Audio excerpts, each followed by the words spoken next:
நண்பர்கள் அனைவருக்கும் வணக்கம். இன்னைக்கு நம்ம இந்த வீடியோல வாக்காளர் அடையாள அட்டை தொடர்பாக புதிய தகவல் ஒன்று வெளியாகி இருக்கு. ஸோ அதை பத்தி தான் இப்ப நம்ம பார்க்க போறோம்.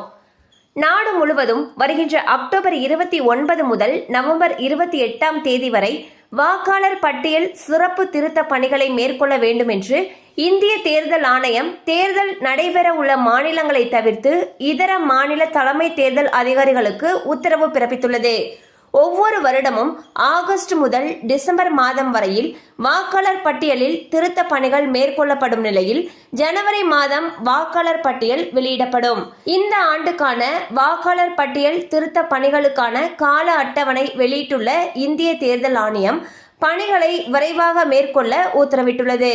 2025ஆம் ஆண்டு ஜனவரி 1ஆம் தேதியை தகுதியேற்கும் நாளாக கொண்டு 18 வயது நிறைவடைந்தவர்கள் பெயர்களை வாக்காளர் பட்டியலில் சேர்க்க உத்தரவிடப்பட்டுள்ளது. ஆகஸ்ட் 20 முதல் அதிகாரிகள் வீடு வீடாக கணக்கெடுப்பு நடத்துவார்கள். 2025 ஜனவரி 1ஆம் தேதிக்குள் 18 வயது நிறைவடைவோரும் இப்போது வாக்காளராக பதிவு செய்யலாம் என்று தெரிவிக்கப்பட்டுள்ளது. ஸோ வந்து பார்த்தீங்கன்னா ஜனவரி 1, 2025 யார் யாருக்கெல்லாம் 18 வயது முடியுதோ அவங்க உங்களுடைய வாக்காளர் அடையாள அட்டை பெறத்துக்கு விண்ணப்பிக்கலாம்னு சொல்லியிருக்காங்க.